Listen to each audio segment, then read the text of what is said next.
Hello friends, welcome back to my channel Holmes cooking with Soma. আজ আমি আপনাদের সঙ্গে শেয়ার করব চুষি পিঠা বা হাতে কাটা সিমইয়ের রেসিপি। অনেকেই মনে করেন চুষি পিঠা বা হাতে কাটা সিমই তৈরি করা খুবই কঠিন কাজ, কিন্তু এটা তৈরি করা একেবারেই কঠিন কাজ নয়। খুব সহজেই আমরা এটা বাড়িতে তৈরি করে নিতে পারি। আমি আপনাদের এখানে দুভাবে চুষি পিঠা তৈরি করার রেসিপি দেখাচ্ছি। আপনাদের যেটা ভালো লাগবে সেই পদ্ধতি অবলম্বন করে বাড়িতে চুষি পিঠা বা হাতে কাটা সিমই তৈরি করে নিতে পারবেন। আর সিমইগুলো হবে একদম ঝরঝরে, আর রান্না করার পরও এটা একদম গোটা গোটা থাকবে। চলুন তাহলে দেখে নেওয়া যাক আজকের রেসিপি। প্রথমে আমি ডোটা তৈরি করে নেব। তার জন্য কড়াইয়ের মধ্যে নিয়ে নিচ্ছি 1.5 কাপ জল।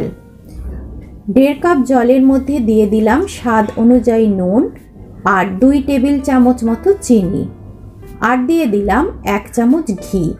ঘিটা দেওয়ার জন্য চুষি পিঠাটা খুব নরম হবে এবং পিঠের মধ্যে একটা সুন্দর ফ্লেভারও আসবে। তাছাড়া এর আরও একটা কারণ আছে, সেটা আমি আপনাদের পরে বলে দিচ্ছি।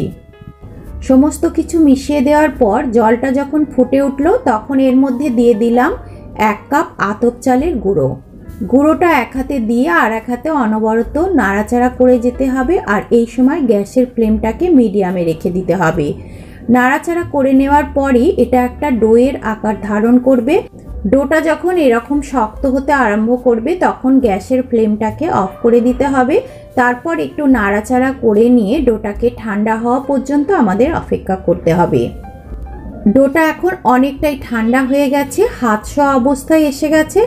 এই পর্যায়ে ডোটাকে হাত দিয়ে একটু ভালো করে মেখে নিতে হবে, যাতে এর মধ্যে কোনো দানা না থাকে এবং ডোটা খুব স্মুথভাবে তৈরি হয়। এখন দেখুন একটা স্মুথ ডো আমি তৈরি করে নিয়েছি। এবার চলে যাব সিমইগুলো কাটার পদ্ধতিতে।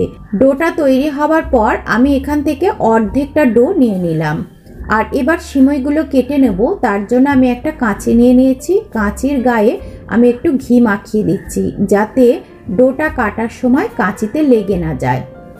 এবার ডোটাকে নিয়ে হাত দিয়ে ভালো করে গোল করে স্মুথ করে নিতে হবে। তারপর কাঁচি দিয়ে এইভাবে ছোট ছোট টুকরো করে কেটে নিচ্ছি। এইভাবে কাঁচি দিয়ে ছোট ছোট টুকরো করে কেটে নিলে খুব সহজেই কেটে নেওয়া যাবে এবং প্রায় সমান করে কেটে নেওয়া যাবে। বাড়িতে যদি কোনো বাচ্চা থাকে তাহলে কাঁচি দিয়ে ডোটাকে এরকমভাবে কাটতে দিয়ে দেবেন, তাদের খুব আনন্দও হবে আর আমাদের কাজটাও হয়ে যাবে। এবারে এক একটা ছোট অংশকে নিয়ে এইভাবে বোর্ডের ওপর একটু করে হাত দিয়ে ঘষে দিলেই অতি সহজেই সিমইগুলো তৈরি হয়ে যাবে। দেখুন কত সুন্দরভাবে সিমইগুলো তৈরি হয়ে যাচ্ছে। এবার আমি আরও একটা প্রসেস আপনাদের দেখিয়ে দিচ্ছি। বোর্ডের ওপর কিছুটা অংশ নিয়ে হাত দিয়ে এরকম একটু লম্বা রোল করে নিতে হবে। তারপর হাত দিয়ে এই রোলটা থেকে কিছুটা করে ছোট ছোট টুকরো করে কেটে নিয়ে আর বোর্ডের ওপর হাত দিয়ে এরকমভাবে ঘষে ঘষে সিমইগুলোকে তৈরি করে নিতে হবে। এতে করে প্রত্যেকবার আপনাকে কাটতে হবে এবং বোর্ডের ওপরে এরকম করে ঘষে ঘষে সিমইগুলো তৈরি করতে হবে। তার থেকে আমার সুবিধে হয় কাঁচি দিয়ে ছোট ছোট আগে অনেকটা অংশ কেটে নিই, তারপর হাত দিয়ে এইভাবে সিমইগুলোকে তৈরি করে নিই। এতে আমার খুব সহজ লাগে। আপনাদের যেরকমভাবে পছন্দ সেরকমভাবে করে নিতে পারবেন। ঘিটা ব্যবহার করলে দেখুন হাতের মধ্যে লেগে যাবে না, আর পিঠাগুলো তৈরি করার সময় কোনো রকম গুঁড়ি বা তেল কিছুরই ব্যবহার করতে হবে না।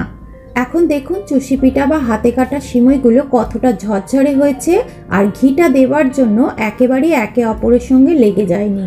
এবারে চলে যাব এটা দিয়ে পায়েস তৈরির পদ্ধতিতে। তার জন্য একটা কড়াইয়ের মধ্যে আমি নিয়ে নিচ্ছি 750 ml দুধ। আমি 1 লিটার দুধকে আগে থেকে জাল করে নিয়ে 750 ml করে নিয়েছি। একটু ঘন দুধ দিলে এটা খেতে বেশ ভালো হয়। ফ্লেভারের জন্য একটা তেজপাতা আর ছোট এলাচ দিয়ে দিলাম, আর দিয়ে দিলাম স্বাদ অনুযায়ী নুন। এবারে সমস্ত কিছু ভালো করে ফুটিয়ে নিলাম। যখন দুধ ভালোভাবে ফুটে উঠবে তখন এর মধ্যে দিয়ে দিচ্ছি আগে থেকে তৈরি করে রাখা হাতে কাটা সিমই বা চুষি পিঠাগুলোকে। সমস্ত পিঠাগুলো দিয়ে দেওয়ার পর নাড়াচাড়া করা যাবে না, হালকা হাতে একটু নাড়িয়ে দিলাম। তারপর এগুলো যখন দুধের মধ্যে ভেসে উঠবে সাথে সাথে চিনি বা গুড় দিয়ে দিতে হবে। আমি এখানে 2 রকমই ব্যবহার করব। প্রথমে 3 টেবিল চামচ মতো চিনি আমি এর মধ্যে দিয়ে দিলাম। চিনিটা দেওয়ার পর হালকা হাতে একটু নাড়িয়ে দিলাম, দিয়ে সিমইটাকে 1 মিনিট মতো ফুটিয়ে নিলাম। 1 মিনিট ফুটিয়ে নেওয়ার পর তারপর একটু নাড়াচাড়া করে দিলাম। সিমইয়ের পায়েসটা অনেকটাই ঘন হয়ে গেছে। এখন গ্যাসের ফ্লেমটাকে একেবারে লো করে দিলাম। তারপর এর মধ্যে দিয়ে দিলাম 1/2 কাপ নলেন গুড়। নলেন গুড়টা দিয়ে তারপরে হালকা হাতে মিশিয়ে দিতে হবে। আপনারা এই পায়েসটা পুরো নলেন গুড় দিয়েও করতে পারেন। সেক্ষেত্রে নলেন গুড়টা দিয়ে দুধটাকে আগে ভালো করে ফুটিয়ে নেবে, তারপরে আপনারা চষি পিঠা বা সিমইটা দুধের মধ্যে দিয়ে দেবেন। আমি যেহেতু চিনি এবং নলেন গুড় দুটো ব্যবহার করেছি, তাই আগে চিনি দিয়েছি, পরে আমি শেষ পর্যায়ে দিয়ে দিলাম নলেন গুড়। সব কিছু ভালো করে মিশিয়ে নিয়ে আরও 1 মিনিট মতো ফুটিয়ে নিলেই তৈরি হয়ে যাবে নলেন গুড়ের চষি পিঠা। দেখুন এখন পিঠেগুলো খুব পারফেক্টভাবে তৈরি হয়েছে, একে অপরের গায়ে দলাও পাকিয়ে যায়নি। প্রত্যেকটা চষি পিঠা বা হাতে কাটা সিমই একদম গোটা গোটা রয়েছে। এখন আমি একটা পাত্রের মধ্যে এই চষি পিঠা বা হাতে কাটা সিমইয়ের পায়েসটা পরিবেশন করে দিয়েছি। আপনাদের আজকের রেসিপি কেমন লাগলো অবশ্যই জানাবেন। আপনি যদি আমার চ্যানেলে নতুন দর্শক বন্ধু হয়ে থাকেন তাহলে রিকোয়েস্ট রইল আমার চ্যানেলটি সাবস্ক্রাইব করার জন্য, পাশে থাকা বেল আইকনটা অল করে দেবেন পরবর্তী ভিডিওর নোটিফিকেশান পাওয়ার জন্য।